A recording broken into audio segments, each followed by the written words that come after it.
Hello అండి, ఎలా ఉన్నారు? అందరూ బాగున్నారా? నేనైతే చాలా బాగున్నాను. మీరందరూ కూడా బాగుండాలని మనస్ఫూర్తిగా కోరుకుంటున్నాను.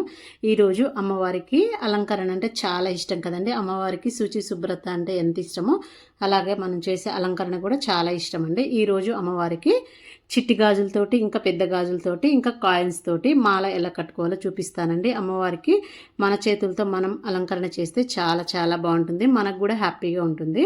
ఇప్పుడు ముందుగా చిట్టి గాజులతో మాల ఎలా తయారు చేయాలో చూపించేస్తాను.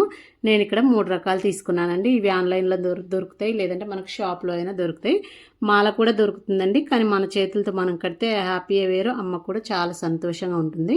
ఇక్కడ వచ్చేసి నేను గ్రీన్ కలరు, ఇంకా ఎల్లో కలరు, రెడ్ కలర్, అమ్మవారికి 3 కలర్లు అంటే చాలా ఇష్టము. 3 కలర్లు తీసుకొని దానికి దారము మామూలుగా తెల్ల దారం తీసుకొని దానికి పసుపు రాసుకున్నాను. మీరు కావాలి అంటే రెడ్ కలర్ దారం అయినా ఎల్లో కలర్ దారం అయినా తీసుకోవచ్చు, డబల్ వేసుకోవచ్చు. నేను ఇక్కడ చిన్న గాజులు కాబట్టి సింగిల్గా వేస్తున్నాను. ముందు ఒక చిన్న గాజు తీసుకొని దానికి ఇట్లా 3 వేసేసుకోండి. ఫస్ట్ గాజుకి కొంచెం గట్టిగా ఉండే దారం తీసుకోండి. చిన్నవి కాబట్టి ఏం కాదు, ఊడిపోవు, మనకి బాగానే ఉంటాయి. ఇలా తీసుకొని గాజుకు 3 వేసుకున్న తర్వాత ఇంకొక గాజు తీసుకొని లోపల నుంచి దారం తీసేసి మళ్ళీ బయట నుంచి తీసి లోపలికి వేయాలండి. చూడండి, ముందుగా అయితే లోపల నుంచి బయటికి తీయాలి, తర్వాత మనకు ఎదురుగా కాకుండా బయట నుంచి మళ్ళీ లోపలికి తీసుకొని ఇలా మనకు కొంచెం గ్యాప్ వచ్చిందానికి దగ్గరికి అడ్జస్ట్ చేసుకుంటే కొంచెం ఇలా చేతితోటి ఇలా జరిపినట్టు అంటే దగ్గరికి వెళ్తుంది. గ్యాప్ లేకుండా అల్లుకోవాలండి. కొంచెం గ్యాప్ ఎక్కువైందంటే మనకు దూరంగా వచ్చేస్తాయి. ఇలా దగ్గరికి పెట్టుకున్నాం అనుకోండి, బాగా చక్కగా నీట్గా వస్తుంది అనమాట మాల. సో లోపల నుంచి బయటికి తీసేసి మళ్ళీ బయట నుంచి లోపలికి తీసుకొని బయటికి తీసేసి ఇలా అన్నీ అల్లుకుంటే మనకు చక్కగా మాల రెడీ అయిపోతుందండి. కొంచెం పెద్ద గాజుల కంటే చిన్న గాజులు కొంచెం కష్టంగా ఉంటాయి. కొంచెం అలవాటు అవ్వడానికి కొంచెం టైం పడుతుంది. అలవాటు అయిందంటే ఈజీగా మాల కట్టేసేయచ్చండి, చాలా సింపుల్గా వచ్చేస్తాయి. చూడండి, అన్ని బ్యాంగిల్స్ ఇలాగే నేనైతే ఎల్లో కలరు, మళ్ళీ రెడ్ కలర్, గ్రీన్ కలర్ ఇలా రెండు వేసుకుంటున్నాను. మీరు ఒకటైనా వేసుకోవచ్చు. చూడండి, కొంచెం గ్యాప్ ఎక్కువ వచ్చింది అనుకోండి, కొంచెం గోరుతోటి ఇలా అన్నామంటే ప్రెస్ చేసినట్టయితే అవి ముందుకు వెళ్ళిపోతాయి అన్నమాట. సో అలాగే అన్ని బ్యాంగిల్స్ ఇలాగే అల్లుకోవచ్చండి. మీకు ఒక్కొక్కటి కావాలంటే ఒక్కొక్క కలర్ వేసుకోవచ్చు. నేను రెండు కలిపి వేస్తున్నాను, చిన్న గాజులు కాబట్టి రెండు కలిపి వేసుకుంటే బాగుంటాయని అలా 2 వేస్తున్నాను. చూడండి, చక్కగా వచ్చేస్తుంది. మన చేత్తో మనం ఆ అమ్మవారికి చక్కగా అల్లేసి మాల వేసుకున్నామంటే చాలా బాగుంటుంది. ఇవి మామూలుగా ఒక వారం చిట్టి గాజులతోటి, ఇంకొక వారం పెద్ద గాజులతోటి అలా వేసుకొని వారం చేసుకోవచ్చండి. ఈ చిట్టి గాజుల మాల వచ్చేసి డైలీ అయినా అలాగే అమ్మవారికి ఉంచేయచ్చు. పెద్ద గాజులు అంటే కొంచెం ఇబ్బందిగా ఉంటుంది కదా, చిన్న సైజువి కాబట్టి ఇవి చిట్టి గాజులు డైలీ అమ్మవారికి కానీ అమ్మవారి విగ్రహానికి కానీ అలా వేసుకోవచ్చు. మీరు ఫోటోకి సైజుని బట్టి తీసుకోండి దారము. లేదు పెద్ద దారం మరి ఎక్కువ తీసుకుంటే కొంచెం లోపల నుంచి తీయడానికి ఇబ్బందిగా ఉంటుంది కాబట్టి కొంచెం తీసుకొని ఇట్లా జాయిన్ చేసుకోవచ్చు. చూడండి, ఇలా మొత్తం అల్లితే ఇలా వచ్చేస్తుందండి చక్కగా. ఎంత బాగా వచ్చిందో చూడండి కలర్లు. అమ్మవారికి గ్రీను, రెడ్, ఎల్లో అంటే చాలా ఇష్టము. ఇలాగే అల్లుకోవాలండి. మనం ఒకసారి స్టార్ట్ చేసేటప్పుడు అమ్మవారి ఫోటో సైజుకు ఎంత అయితే వస్తుందో అంత దారం, కొంచెం ఎక్కువే దారం తీసుకోవాలి. అల్లుతూ 3 వేస్తుంటాం కదా, దారం తగ్గుతుంది. లేదు అంటే తర్వాత మళ్ళీ 2 సార్లకైనా జాయిన్ చేసేసుకోవచ్చు. చూడు, నేనైతే పెద్ద ఫోటోకి సరిపోయేంత అల్లేసుకున్నానండి. ఇప్పుడు వచ్చేసి పెద్ద గాజులతో మాల చూద్దాము.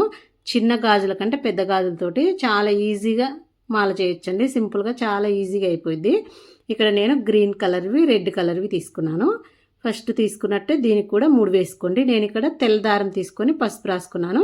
పెద్ద గాజులకి డబల్ వేసుకుంటున్నా. మంచిగా దారం పెద్ద గాజులు కాబట్టి లావుగా ఉండాలి, మంచిగా కనపడుతుందని నేను 2 పొరలు వేసుకున్నానండి. మీరు గట్టి దారం అయితే ఒక పొర కావాలన్నా వేసుకోవచ్చు, లేదంటే మీకు బయట రెడ్ కలర్ దారాలు అవి దొరికితే అవైనా తీసుకోవచ్చు. సేమ్ మనం చిన్న గాజులు ఎలా అల్లుకున్నామో ఇవి కూడా అలాగే గాజు పెట్టి గాజు లోపల నుంచి బయటికి దారం తీసి మళ్ళీ గాజు పైన నుంచి లోపలికి వేసి దారం బయటికి తీసుకోవాలి. అన్నీ ఇలాగా చూడండి. కొంచెం గ్యాప్ వస్తే చేతితోటి ఇలా అంటుంటే ఆ గ్యాప్ కూడా ఉండదు. దగ్గరికి అల్లుకోవాలి, అప్పుడే నీట్గా దగ్గరగా చిక్కగా చాలా బాగుంటుంది. దూరం అల్లుకున్నాం అనుకో మనకి దూరంగా పెద్దగా వస్తుంది, ఇంకా దండ కూడా నీట్గా రాదనమాట. అందుకనేసి మంచిగా దగ్గరగా అల్లుకోవాలి. చూడండి, ఇది ఇంకా సింపుల్గా అయిపోతుంది పెద్దది. ఒక్కసారి చూసామంటే ఈజీగా చేసేసుకోవచ్చండి. రాని వాళ్ళకి చాలా బాగా ఉపయోగపడుతుంది. ఒకసారి వీడియో చూసి చక్కగా చేసేసుకోవచ్చు. చూడండి, గ్రీన్ అండ్ రెడ్ మీకు ఏ కలర్ కావాలన్నా ఆ కలర్ వేసేసుకోవచ్చు అనమాట. ఇవి వచ్చేసి నేను 2 డజన్ల గ్రీన్ కలరు, 2 డజన్లు రెడ్ కలర్. చూడండి, చక్కగా వచ్చింది. ఇలా వస్తుందండి. మనకు అదే దూరం అయిందనుకోండి ఇంకా గ్యాప్ ఎక్కువ వచ్చేస్తుంది. ఇంకా చిట్టి గాజులు పెద్ద గాజులు మాల అయితే అయిపోయిందండి, రెడీ అయింది, చాలా చక్కగా వచ్చింది. చక్కగా చూసి వెళ్ళుకోవచ్చు, మంచిగా ఉంటుంది. ఇప్పుడు మనము కాయిన్స్ తోటి అమ్మవారికి ఇష్టమైన కాయిన్స్ తోటి మాల దండ చేసుకుందాము. ఇవి వచ్చేసి నేను 2 రూపీస్ కాయిన్స్ 1 రూపీ కాయిన్ తీసుకుని ఇవి ముందుగా నీట్గా వాటర్లో వేసుకొని చక్కగా నీట్గా కడిగేసి ఒక క్లాత్ మీద ఆరబెట్టుకొని పక్కన పెట్టేసుకోండి. తడి ఉండొద్దు, తడి లేకుండా చూసుకోవాలి. ఇప్పుడు మనకు ఎంత సైజు అమ్మవారి ఫోటో సైజుని బట్టి ఇలా ప్లాస్టర్ తీసుకోండి. ఇలా స్టార్టింగ్లో ఒక ప్లాస్టర్ ఇలా అంటించుకొని 2 తీసుకోండి. మీరు ఫోటో సైజ్ ఎంత ఉందో దాన్ని బట్టి తీసుకోండి. నేను కొంచెం పెద్దగానే వేశాను. మళ్ళీ ఒక చిన్న సైజు కట్ చేసుకొని ఇలా ఎడ్జ్లో ఇలా అంటించుకోవాలి. రెండో సైడ్ కూడా అలాగే అంటించుకోవాలి. చూడండి, ఇలా మనకు మంచిగా మాల ఎలా వస్తుందో అలా కింద లాకెట్ లాగా ఇలా దండలాగా ఉంటుంది కదా, ఇలా అంటించేసుకొని ఇప్పుడు మనం తీసుకున్న రూపాయి బిళ్ళలు అన్నీ ఒకే విధంగా, అంటే మనం బొమ్మ పైకి తీసుకుంటే అలాగే బొమ్మ, లేదంటే ఎటువైపు అయితే తీసుకుంటామో అన్నీ అలాగే ఒక సైడే అంటించుకోండి. అప్పుడే చూడడానికి అందంగా నీట్గా ఉంటుంది. మనం ఒకటి 2 రూపీస్ పైకి వచ్చి బొమ్మ పైకి వచ్చి అలా కాకుండా అన్నీ ఒకే లెవెల్గా స్ట్రైట్గా అంటించుకోవాలి. అన్నీ ఒకటే ఉండేలాగా ఇప్పుడు బొమ్మ మొత్తం పైకి వచ్చేలాగే చూసుకున్నాను నేనైతే. చూడండి, మొత్తం ఇలా అంటించేసుకోండి. ఏ సైజు కావాలంటే ఆ సైజు తీసుకొని మీరు 5 రూపీస్ కాయిన్స్ అయినా తీసుకోవచ్చు, 10 అయినా తీసుకోవచ్చు, ఎంతైనా. నేను 1 రూపీ కాయిన్ 2 రూపీస్ తీసుకున్నాను. 2 సమానంగా ఉండే కాయిన్స్ చూసి తీసుకున్నాను. మొత్తం ఇలా అంటించుకున్న తర్వాత దీనికి గంధం పెట్టేసి బొట్టు పెట్టుకున్నామంటే కుంకుమ బొట్టు చక్కగా నిండుగా అందంగా ఉంటుందండి, చాలా బాగుంటుంది. నేనైతే ఒక్కొక్క వారం ఒక్కొక్కటి అనేసి రెడీ చేసి పెట్టుకున్నాను. రేపు వారము అమ్మవారికి చిట్టి గాజులు వేసుకుంటాను. ఆ చిట్టి గాజులు అలాగే ఉంచేసుకోవచ్చు. ఇంకొక 3వ వారం గాజులు, పెద్ద గాజులతో మాల, ఇంకా 4వ వారం వచ్చేసి అమ్మవారికి కాసులతో మాల వేసుకుంటే చాలా బాగుంటుందండి. చూడండి, దండ అయితే రెడీ అయిపోయింది, చాలా బాగుందండి. చూడండి, ఇలా నిండుగా అనిపిస్తుంది.